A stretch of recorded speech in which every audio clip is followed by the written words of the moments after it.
Bismillahirrahmanirrahim. The chairman, principal, lecturers of and administrative members of Islahi Ladies College, and our chief guest, Dr.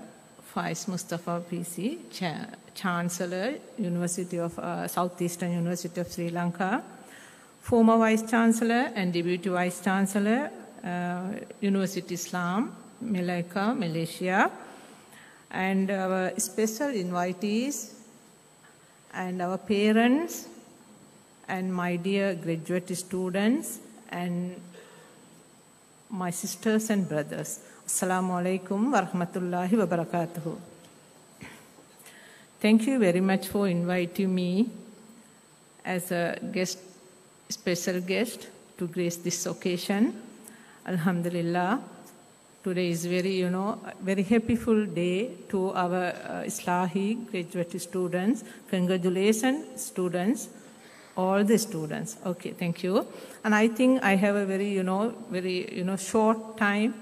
So I think I want to switch on my speech to in Tamil. I think that is good for the audience and the parents. So accordingly, Assalamu alaikum, parents and graduates. இன்றைக்கு நான் உங்களோட ஒரு சுருக்கமான சில விடயங்களை பகிர்ந்து கொள்வதில் மிகவும் சந்தோஷம் அடைகின்றேன். உண்மையிலே 35 வருடங்கள் கடந்து வெற்றி நடை போட்டு கொண்டிருக்கும் அதே நேரம் இன்று 5வது கான்வகேஷன் நிகழ்வில் இஸ்லாஹியா லேடிஸ் காலேஜ் மிகவும் ஆர்வமாகவும் சுறுசுறுப்பாகவும் இயங்கிக் கொண்டிருக்கின்றது. அல்ஹம்துலில்லாஹ். எதிர்காலத்தில் இந்த காலேஜ் மிகவும் சிறப்பாக திறம்பட இந்த நாட்டில் ஒரு சிறந்த லேடிஸ் காலேஜாக திகழ வேண்டும் என்று முதல்க நான் அந்த நிர்வாக சபையினருக்கும் ஏனைய ஸ்டாஃப் மெம்பர்ஸுக்கும் எனது இனிய வாழ்த்துக்களை கூறிக்கொள்கின்றேன். நான் நினைக்கிறேன் இன்றைக்கு நான் பார்த்து வற்றில் எங்களோட பட்டதாரிகள், அதாவது இந்த கிராஜுவேட்ஸ், இந்த இஸ்லாஹியா இந்த நிகழ்வுக்கு வருகை தந்திருக்கின்ற எங்களோட பெண் சகோதரிகள் அதிகமானவர்கள் இளம் தாய்மார்களாகத்தான் இருக்கிறார்கள் என்று சொல்லி, அதிகமான இளம் தாய்மார்களை காணக்கூடிய ஒரு நிகழ்வாக ஒரு கிராஜுவேஷனாக இருந்ததை இட்டும் நான் மிக மகிழ்ச்சி அடைகின்றேன். ஏனென்று சொன்னால் இந்த இளம் தாய்மார்கள் இந்த ஃப்ரெஷ்ஷாக அவர்களுடைய வாழ்க்கையை ஸ்டார்ட் பண்ணியிருக்கின்றார்கள், இனிஷியேட் பண்ணியிருக்கின்றார்கள். இந்த காலகட்டம் ஒரு முக்கியமான காலகட்டமாக இந்த பெண் சகோதரிகளுக்கு காணப்படுகின்றது. எனவே இங்கு நீங்கள் ஒரு முதல் கட்டத்தை அடைந்து விட்டதாக நினைக்கலாம். ஆமாம், ஒரு கட்டத்தை நீங்கள் அடைந்திருக்கிறீர்கள். ஆனால் இதோடு நிறுத்தி கொள்ளுவது என்பது ஒரு கவலைக்குரிய விடயமாகிவிடும். நான் இந்த இடத்தில் எதை வலியுறுத்துகிறேன் என்று சொன்னால், பெண் சகோதரிகளே, இளம் தாய்மார்களே, உங்களோட ஸ்டடீஸை இதிலிருந்து நீங்கள் முன்னெடுத்து செல்ல வேண்டும். அது கட்டாயம். நான் பார்க்குறேன் அதாவது ஓரளவு மாஸ்டர்ஸ் டிகிரி முடித்தவங்களும் இருக்கிறார்கள், பிஹெச்டி செஞ்சு கொண்டும் இருக்கிறார்கள். எனவே அப்படி அவர்களால் முடியுமாக இருந்தால் நிச்சயமாக உங்களுக்கும் முடியும். சில நேரம் நீங்கள் இந்த காலேஜிலிருந்து டிப்ளோமா என்ற அடிப்படையில் இல்லை அல்லாலிம் என்ற அடிப்படையில் உங்களை பட்டங்களை எடுத்து நீங்கள் வெளியில் சென்றாலும் உங்களுக்கான சில வசதி வாய்ப்புகள் வழிகள் காணப்படுகின்றது. இலங்கையில் நீங்கள் மேற்கொண்டு உங்களோட கல்வியை கற்பதற்காக தொடர்வதற்கான பல வழிகள் காணப்படுகின்றது. அந்த வழிகளை நீங்கள் கண்டுபிடித்து உங்களோட அந்த லெவல், இப்போ நாங்கள் உதாரணமாக சொல்லுவோம், டிப்ளோமா என்று சொன்னால் ஸ்ரீலங்கா, அதாவது எஸ்எல்கி ஸ்ரீலங்கா குவாலிஃபிகேஷன் ஃப்ரேம்வொர்க் என்ற அடிப்படையில் நாங்கள் லெவல் 3 என்று தான் சொல்லுவோம். அதுக்கு அடுத்தது ஹையர் டிப்ளோமா, அதே பிறகு கிராஜுவேட் என்ற அடிப்படையில் பல்கலைக்கழக மட்டத்தில் போகின்றது. எனவே இந்த இடத்தில் நீங்கள் உங்களுக்கு இன்னொரு டிப்ளோமா ஸ்டேட் யூனிவர்சிட்டிகளுக்கு நீங்கள் பார்க்கலாம், நிறைய டிப்ளோமாஸ் காணப்படுகின்றது. நீங்கள் நினைக்கலாம் இந்த குவாலிஃபிகேஷனை வைத்துக்கொண்டு நான் எப்படி பல்கலைக்கழக டிகிரியை மேற்கொள்ளலாம் என்று. நிறைய இந்த சோசியல் சயின்ஸுக்கு கீழே நிறைய டிப்ளோமா ப்ரோக்ராம் காணப்படுகின்றது. சில நேரம் நீங்கள் அந்த டிப்ளோமா ப்ரோக்ராமை முடிச்சு போட்டு அதுக்கு பிறகு உங்களோட 2 இயர்ஸ் அப்படி எக்ஸ்பீரியன்ஸோட ஒர்க் எக்ஸ்பீரியன்ஸோடு அவருக்கும் அடுத்த லெவலுக்கு போகக்கூடிய சான்ஸும் கிடைக்கும். அப்படி இல்லாவிட்டால் diploma higher diploma diploma, graduates என்ற அடிப்படையில் உங்களுக்கு முன்னுக்கு போகக்கூடிய நிலைகள் காணப்படுகின்றது. எனவே இந்த இடத்தில் நான் உங்களோட தாழ்மையாக வேண்டிக் கொள்கின்ற விடயம், இந்த இடத்தில் இருந்து நீங்கள் உங்களோட ஸ்டடீஸை முன்னுக்கு கொண்டு செல்ல வேண்டும். நீங்கள் மேலும் உங்களோட கற்றல் நடவடிக்கைகளை தொடர வேண்டும். நான் நினைக்கிறேன் அகார் சார் அவர்கள் மிகவும் தெளிவாக இந்த விடயம் தொடர்பாக குறிப்பிட்டார்கள். எனவே அந்த விடயத்தில் நான் நினைக்கிறேன், இந்த இளம் தாய்மார்கள் என்று சொன்னேன், இந்த இளம் தாய்மார்களுடைய கணவர்மார்களும் இங்கு இருப்பார்கள். எனவே கணவர்மார்களுக்கு நான் தருகின்ற அந்த விடயம் தாழ்வான அவங்களுக்கு சொல்லுகின்ற விடயம் என்னன்னு சொன்னால், உங்களோட வைஃப்மாருக்கு, உங்களோட துணைவியர்களுக்கு அவங்களோட கற்றல் விடயங்களில் முன்னெடுத்து செல்வதற்கு நீங்கள் உறுதுணையாக இருங்க. அதிகமாக எங்களோட பெண்கள் நிறைக்கின்றார்கள், இல்லாட்டி எங்களுக்கு பழகி போனது என்னவென்று சொன்னால், அதிகமாக இந்த சமையல் அறைகளில் எங்களோட நேரத்தை ஒதுக்குறது. இந்த சமையல் அறைகளில் அதிக நேரத்தை ஒதுக்குவதை தவிர்த்து கொள்ளுங்கள். ஏண்டா உங்களால் நிறைய விடயங்களை சாதிக்க முடியும். நான் நினைக்கிறேன் இஸ்லாஹியா லேடிஸ் காலேஜ் அதிகம் பெண் ஆளுமைகளை உருவாக்கியுள்ள ஒரு காலேஜாக காணப்படுகின்றது. அந்த பெண் ஆளுமையை உருவாக்கி இருக்கின்ற அந்த நிலையிலிருந்து நீங்கள் அடுத்தடுத்த கட்டங்களுக்கு போக வேண்டும். எனவே அதற்காக வேண்டி சமைக்க வேணாம் என்று சொல்லவில்லை. சமையல் அறையிலேயும் குறிப்பிட்ட நேரத்தை ஒதுக்கிவிட்டு உங்களுடைய ஏனைய விடயங்களில் நீங்கள் கவனம் செலுத்த வேண்டும். எப்போதுமே பெண்கள் என்கின்ற போது உங்களுக்கு தெரியும், ஒரு ஆண் கற்றால் உங்கள் எல்லாருக்கும் தெரியும் ஒரு நபர் கற்றதாகவும், ஒரு பெண் கல்வி கற்றால் ஒரு சமுதாயம் கற்றதாகவும் சொல்லப்படுகின்றது. ஏன் என்று சொன்னால், அந்த பெண் என்கின்றவள் பழைய விடயங்களில் ஒரு பொறுப்புதாரியாக, அவளுக்கு அதை முகாமை செய்யக்கூடிய ஒரு நபராகவும் காணப்படுகின்றார். குழந்தை வளர்ப்பு, அடுத்த குடும்ப விஷயங்களில், அதே போல சமூக தேவைகளில், சமூக நடவடிக்கைகளில் ஈடுபடுதல், இப்படி கற்றல், இப்படி பல்வேறுபட்ட விடயங்களில் முன்னெடுக்கக்கூடிய ஒரு சுறுசுறுப்பான ஒரு பிரிவினராகத்தான் எங்களோட பெண்கள் காணப்படுகின்றார்கள். நான் நினைக்கிறேன் நீங்கள் அந்த விடயத்தில் உங்களோட கவனத்தை செலுத்துவீர்கள் என்று. சில நேரம் இங்கிருக்கின்ற சில பட்டதாரிகள், இன்று பட்டம் பெற்றவர்கள், சில நேரம் அரசு தொழில் புரிவுகளாக இருக்கலாம், சில நேரம் சுய தொழில் செய்பவர்களாக இருக்கலாம், அப்படி இல்லாவிட்டால் சில நேரம் பாடசாலை ஆசிரியர்களாக இருக்கலாம், அப்படி இல்லாவிட்டால் ஹவுஸ் ஒய்ஃபாக இருக்கலாம். எனவே இந்த ஹவுஸ் ஒய்ஃப் என்ற விடயம் ஒரு முக்கியமானதாக இருக்கும். நீங்கள் நினைக்கலாம், நான் ஒரு ஹவுஸ் ஒய்ஃப் தானே, எனக்கு ஒன்றுமே செய்ய இல்லாதானே.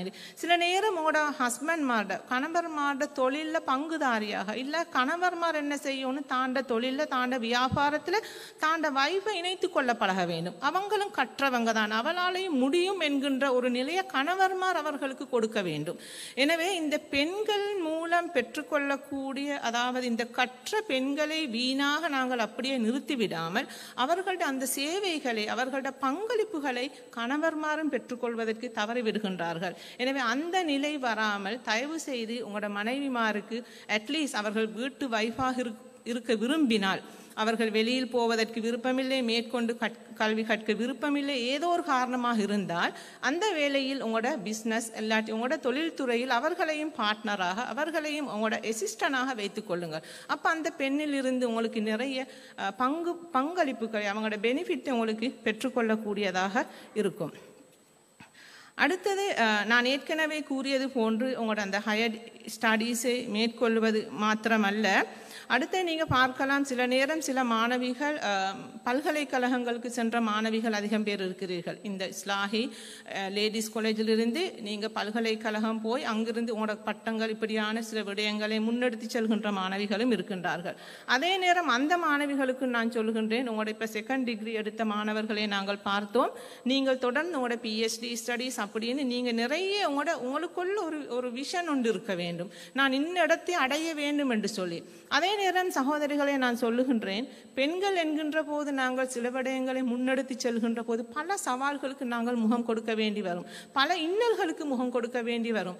இந்த சவால்களையும் இன்னல்களையும் முகம் கொடுத்து கொண்டு முன்னுக்கு செல்கின்றது தான் சரியான லைஃப். அதாவது அங்கே என்னன்னு சொன்னால், ஒரு பேலன்ஸ் லைஃபை நாங்கள் செய்யக்கூடியவர்களாக இருக்கணும். அதாவது எல்லா விடயத்திலையும் நாங்கள் எங்களோட சமையல் வேலையாக இருக்கலாம், பிள்ளை வளர்ப்பாக இருக்கலாம், குடும்ப நடவடிக்கைகளாக இருக்கலாம், எங்களோட கற்றல் நடவடிக்கை வாழ்க்கையாக இருக்கலாம், எல்லாத்துலேயுமே ஒரு பேலன்ஸ் லைஃப் நாங்கள் அதை பின்பற்றுபவர்களாக இருந்தால் நிச்சயமாக நீங்கள் முன்னுக்கு செல்வீர்கள். நீங்கள் நினைக்கலாம், இன்றைக்கு நான் இந்த இடத்தில் இருப்பதற்கு நான் எத்தனையோ அர்ப்பணிப்புகளை, எத்தனையோ பல சவால்களுக்கு நான் முகம் கொடுத்து போட்டு தான் இந்த இடத்தில் இருக்கிறேன். எனவே சவால்களையும் பிரச்சனைகளையும் கண்டு அஞ்சுபவர்களாக பின்னுக்கு போகின்ற நபர்களாக நீங்கள் இருக்காதீர்கள். எனவே இங்கு நீங்க பார்க்கலாம், இஸ்லாம் எப்போதுமே ஆண் பெண் இரு பாலாருக்குமே தான் கல்வியை கற்க சொல்லி இருக்குது. அதே போல எல்லா விடயங்களையும் பெண்கள் நீங்கள் ஈடுபடலாம். ஆனால் இஸ்லாம் சொல்லியிருக்கின்ற அந்த வரையறைகளுக்கு உட்பட்டு நீங்கள் பாதுகாப்பாக அந்த விடயத்தில் நீங்கள் ஈடுபடுவீர்களே ஆனால் உங்களுக்கு மிகவும் சிறப்பானதாக இருக்கும். அதை தவிர நீங்கள் பார்க்கலாம், சில பெண்கள் வெளியில தொழிலுக்கு செய்ய விருப்பம் இல்லை என்று சொன்னால் உங்களுக்கு இன்றைக்கு நிறைய ஆன்லைன் பிசினஸ் இருக்கு. அதாவது வீட்டில் இருந்து கொண்டே சில நடவடிக்கைகளை மேற்கொள்வதற்கு சில தொழில் நிலைகள் காணப்படுகின்றது. எனவே இப்படியான விடயங்களை தேடி பாருங்கள். நான் நினைக்கிறேன், எங்களோட ஷேக் அகார் சார் சொன்னது போன்ற நீங்கள் அந்த மைக்ரோ எக்கனாமிக் குடும்ப செலவுகளில், குடும்ப வருமானத்தில், குடும்பத்தில் காண அந்த பொருளாதாரத்துக்கு நீங்களும் ஒரு பங்குதாரர்களாக மாற வேண்டும். எனவே இந்த இடத்தில் அந்த மைக்ரோ எக்கனாமிக் என்று சொல்லுகின்ற விடயம் சும்மா வராது. நீங்கள் சம்திங் ஏதோ செய்ய வேணும், செய்தால்தான் அதுக்கு பங்காளிகளாக நீங்கள் மாறலாம். அதே போல சமூக விடயங்களையும் உங்களோட அக்கறையை, உங்களோட பணிகளை நீங்கள் காட்ட வேண்டும். இந்த இடத்தில் நான் நினைக்கிறேன் மிகவும் முக்கியமான ஒரு விடயத்தையும் குறிப்பிட வேண்டும். பொருளாதாரம், சமூகம், அடுத்து முக்கியமானது ஒன்றுதான் சூழல். இஸ்லாம் உங்களுக்கு தெரியும், எப்போவுமே சூழலை பாதுகாத்தல், பேணி பாதுகாத்தல் தொடர்பாக குர்ஆன், ஹதீஸ் எத்தனையோ இடங்களில் இது தொடர்பாக குறிப்பிட்டு காட்டப்பட்டுள்ளது. நீங்கள் ஆன்மீக, அதாவது இஸ்லாம் மார்க்கத்தோடு ஆன்மீகம் சார்ந்த பட்டம் பெற்றவர்களாக காணப்படுகின்றீர்கள். எனவே நீங்கள் வாழ்கின்ற சுற்றுப்புற சூழலை தூய்மையாகவும் பசுமையாகவும் வைத்துக் கொள்வதற்கு நீங்கள் உங்களோட பங்களிப்பை காட்ட வேண்டும். நாங்கள் எந்த அளவுக்கு பண வசதி படைத்தவர்களாக, கற்றவர்களாக இருந்தும் வேலை இல்லை, எங்கட சுற்றுப்புற சூழல் ஆரோக்கியம் அற்றதாக இருந்தால், எங்கட சுற்றுப்புற சூழல் ஆரோக்கியமானதாக இருந்தால் தான் நாங்களும் ஆரோக்கியமானதாக இருப்போம்.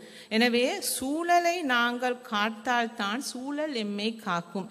இந்த அடிப்படையில் நான் நினைக்கிறேன், அதிகமாக நாங்களும் இந்த நாட்டில் சூழல் பாதுகாப்பு என்ற விடயத்திலேயும் சூழலுக்கு பங்காளிகளாக என்ற நபர் என்ற அடிப்படையிலேயும் எங்களுடைய ஈடுபாடுகளை காட்ட வேண்டும். அதே நேரம் நான் நினைக்கிறேன், அந்த சஸ்டைனபிள் டெவலப்மெண்ட் கோல்ஸ் தொடர்பாகவும் சில விடயங்கள் பேசப்பட்டது. உங்கள் எல்லாருக்கும் தெரியும், சஸ்டைனபிள் டெவலப்மெண்ட் கோல் 17 இலக்குகள் காணப்படுகின்றன. இந்த 17 இலக்குகளில் நாங்கள் முதலாவதாக இண்டிவிஜுவலாக, தனிநபர் என்ற அடிப்படையில் ஒவ்வொரு இலக்குகளையும் என்னால் எப்படி அதுக்கு என்னால் என்ற பங்களிப்பை செய்யலாம், இந்த இலக்கை அடைவதற்கு நான் எவ்வாறு நடந்து கொள்ள வேண்டும், நான் எப்படி என்னை மாற்றிக்கொள்ள வேண்டும் என்ற அடிப்படையில் அந்த 17 இலக்குகள் தொடர்பாக கொஞ்சம் சற்று நீங்கள் பாருங்கள். ஏனென்று சொன்னால் இன்றைக்கு நிறைய விஷயங்கள் வெளி உலகத்தில் மாறிக்கொண்டே போகின்றது. அந்த மாற்றங்களை நாங்கள் தெரிந்தவர்களாக இருக்க வேண்டும். அந்த மாறி வருகின்ற அந்த மாற்றங்களுக்கு எங்களால் எங்களோட பங்களிப்புகளை நாங்கள் செலுத்தக்கூடியவர்களாக இருக்க வேண்டும். எனவே இந்த விடயங்கள் தொடர்பாகவும் நான் நினைக்கிறேன், இஸ்லாஹியா லேடிஸ் காலேஜினுடைய இன்றைக்கு பட்டமெடுத்த இந்த பட்டதாரிகள் கூடிய கவனம் செலுத்தி இந்த சுற்றுப்புற சூழலை பாதுகாத்தல், பேணி பாதுகாத்தல் என்ற விடயத்தில் உங்களோட கவனத்தை நீங்கள் செலுத்த வேண்டும் என்று நான் உங்களோடு பணிவாக கேட்டுக்கொள்கின்றேன். அடுத்தது நீங்கள் பார்க்க வேண்டும், முக்கியமாக இன்று நாங்கள் வாழுகின்ற இலங்கை பல்வேறுபட்ட அனர்த்தங்களுக்கு உட்பட்ட சந்தர்ப்பங்களை நாங்கள் பார்க்கின்றோம். குறிப்பாக நிலவழுக்கலாக இருக்கலாம், வெள்ளப்பெருக்காக இருக்கலாம், அதே நேரம் நீங்கள் பார்க்கலாம் வறட்சியாக இருக்கலாம். இப்படி முக்கியமான சில அனர்த்தங்களுக்கு முகம் கொடுக்கின்ற நபர்களாக நாங்கள் காணப்படுகின்றோம். எனவே இந்த நேரத்தில் நான் எதை உங்களுக்கு சொல்லுகின்றேன் என்று சொன்னால், இந்த அனர்த்தங்கள் வருவதற்கு முன்பு நீங்கள் வாழுகின்ற சூழல் எந்த அனர்த்தத்துக்கு உட்பட்டது, சில நேரம் அது வறட்சியாக இருக்கலாம், வெள்ளப்பெருக்காக இருக்கலாம், நிலவழுக்களை கொண்ட பிரதேசமாக இருக்கலாம், சில நேரம் அல்ஹம்துலில்லாஹ் எந்த அனர்த்தத்துக்கும் உட்படாத பகுதிகளாகவும் இருக்கலாம். எனவே இப்படியான அனர்த்த சூழலுக்கு உட்படுகின்ற பகுதிகளாக இருந்தால் எப்படி நாம் எம்மை தயார் செய்து கொள்வது, எப்படி அந்த அனர்த்தத்திலிருந்து எங்களோட உடைமை, உயிர்களை, சொத்துக்களை நாங்கள் பாதுகாப்பது, இது தொடர்பாக நீங்கள் விழிப்புள்ள மாணவர்களாக, சமூகமாக மாற வேண்டும். அதைத்தான் நாங்கள் சொல்லுவோம், சொல்லுவோம் டிசாஸ்டர் ரெசிலியன்ஸ் சொசைட்டி என்று சொல்லி. எனவே இன்றைக்கு உலக நாடுகள் கதைத்து கொண்டிருக்கின்ற ஒரு முக்கியமான தலைப்பாகவும் இது காணப்படுகின்றது.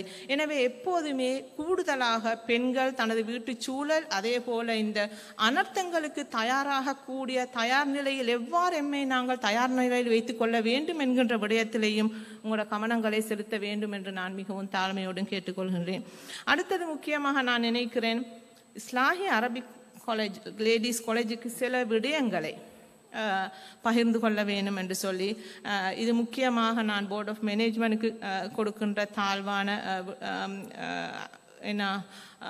பணிவான ஒரு வேண்டுகோளாகவும் இருக்கலாம். நான் பார்க்குறேன், அதிகமாக உங்களோட ரிசல்ட்ஸ்கள் எல்லாம் பார்த்தேன், நிறைய பிள்ளைகள் நல்ல கிரேட்ஸ் எடுத்திருக்கிறாங்க. அதிகம் Arabic, political science, media, IT இந்த விடயங்கள் அதிகம் எடுத்திருக்கிறார்கள். நான் நினைக்கிறேன் இவங்களுக்கு இந்த ஜியோகிராஃபி, எக்கனாமிக்ஸ் போன்ற சப்ஜெக்ட்களையும் எதிர்காலத்தில் நீங்கள் இன்க்ளூட் பண்ணீங்கன்னு சொன்னால் அது பிள்ளைகளோட ஃபியூச்சருக்கு அவங்களோட எக்ஸ்டர்னல் ப்ரோக்ராம்களை கண்டினியூ பண்ணுறதுக்கு அந்த பிள்ளைகள் எஸ்எல்இஎஸ் போன்ற அந்த பரீட்சைகளை எழுதுவதற்கு இப்படியான சப்ஜெக்டில் உதவியாக இருக்கும். அதே நேரம் இந்த பிள்ளைகளினுடைய அந்த இதொரு அந்த ஜியோகிராஃபியை நாங்கள் உதாரணமாக எடுத்துக்கொள்வோம் என்று சொன்னால் எங்களுக்கு தெரியும் அல்லாஹ்வுடைய படைப்புகள் தொடர்பாக நீங்கள் அதிகமாக இந்த ஆன்மாவோடு மார்க்கம் தொடர்பான விடயங்களை கற்கின்றீர்கள், குர்ஆன் ஹதீஸ்களை கற்கின்றீர்கள். அப்போ இந்த சப்ஜெக்ட் நீங்கள் இப்படியான ஒரு சப்ஜெக்டை எடுத்தீங்கன்னு சொன்னால் உங்களுடைய எக்ஸாமுக்கு A-level எக்ஸாமுக்கு நீங்கள் உங்களை தயார் செய்து கொள்வதற்கும் அதிக புள்ளிகளை பெற்றுக்கொள்வதற்கு வசதியாகவும் இருக்கும். அதே நேரம் மார்க்கத்தோடு எவ்வாறு இதை நாங்கள் இணைஞ்சதாக எப்படி மார்க்கம் என்ன விடயங்களை சொல்லியிருக்குது, எப்படி இது விளக்கப்பட்டிருக்கின்றது, அல்லாஹ் தஆலாவுடைய படைப்புகள் தொடர்பாக இது பார்ப்பதற்கு ஒரு வசதியாக இருக்கும். எனவே நான் நினைக்கிறேன் இப்படியான அந்த கூடிய அந்த இசட்கோர்களை கொண்ட பாடங்களையும் எதிர்வாழும் காலங்களில் நீங்கள் இணைத்து கொண்டீங்கன்னு சொன்னால் நான் நினைக்கிறேன் எங்களோட மாணவிகளினுடைய ஃபியூச்சர் மிக மிக சிறப்பானதாக காணப்படும். அதே நேரம் நான் இந்த இடத்தில் ஒன்றை ஞாபகப்படுத்த வேண்டும். நாங்கள் ஒரு ரிசர்ச் ஒன்று செய்தோம், contemporary madrasa education system in Sri Lanka 2020. நான் நினைக்கிறேன் எங்களோட டாக்டர் ஃபாயிஸ் முஸ்தபா பிசி, ஹி ஆல்சோ வெல் நோன் இந்த ரிசர்ச் தொடர்பாக. அப்போ அதில் சில முடிவுகள் என்ன மாதிரி இருக்கிறான்னு சொன்னால் அதிகமாக இந்த மദ്രസാக்களுக்கு அரபிக் காலேஜுகளுக்கு வார பிள்ளைகளில் ஒரு 50 to 55% தான் அவங்க டிகிரி எடுத்துட்டு வெளியாகிறாங்க. ஒரு 40-45% ட்ராப் அவுட் ஆகிறாங்க. இது பொதுவாக காணப்பட்டது. இந்த இஸ்லாஹியை பற்றி நான் சொல்ல இல்லை, பொதுவாக இந்த மദ്രസാக்கள் அரபிக் காலேஜ்களில் காணப்படுகின்ற ஒரு விடயம். எனவே இங்கு நான் எதை சொல்றேன்னா இங்கு உள்வாங்கப்படுகின்ற மாணவர்கள் அத்தனை பேரும் அந்த ட்ராப் அவுட் என்ற அந்த கூட்டுக்குள் வராமக்கி அவங்க எப்படி சிறந்த முறையில் அவர்கள் தாண்ட கோர்ஸ்களை கம்ப்ளீட் பண்ணி வெளியில் அவர்கள் போக வேண்டும் என்ற விடயத்திலேயும் எதிர்காலத்தில் அது தொடர்பாகவும் நீங்கள் சிந்திப்பீர்களே. ஆனால் நான் நினைக்கிறேன் இதை விட எண்ணிக்கையில் அதிகமான பிள்ளைகளை எங்களுக்கு ப்ரொடியூஸ் பண்ணக்கூடியதாக இருக்கும். எனவே எனக்கு தரப்பட்ட மிகவும் சொற்பமான நேரம். எனவே இந்த நேரத்தில் எல்லா விடயங்களையும் பகிர்ந்து கொள்வது கஷ்டம். நான் இந்த இடத்தில் முக்கியமான ஒரு விடயத்தை முன்வைக்க விரும்புகின்றேன். என்னால் முடியுமான சப்போர்ட்டை, உதவிகளை உங்களோட நிறுவனத்துக்கு நான் வழங்குறதுக்கு நான் தயாராக இருக்கிறேன். எந்த நேரமும் நீங்கள் என்னை கேட்டால் என் ஃபுல் சப்போர்ட்டை நான் உங்களோட நிறுவனத்துக்கு நான் வழங்குவேன். எனவே திரும்பவும் கேர்ள்ஸ், லேடிஸ், எங்களோட இளம் தாய்மார், நீங்கள் எதிர்காலத்தில் அல்லாஹுடைய ரஹ்மத்தையும் நிஹ்மத்தையும் பெற்று ஒரு சிறந்த ஒரு ஆளுமை கொண்ட பெண்களாக திகழ வேண்டும் என்று வாழ்த்தி இந்த உரையை நிறுத்திக் கொள்கின்றேன். வஸ்ஸலாமு அலைக்கும் வரஹ்மத்துல்லாஹி வபரகாத்துஹு. ஜஸாக்குமுல்லாஹ் ஹைரன்.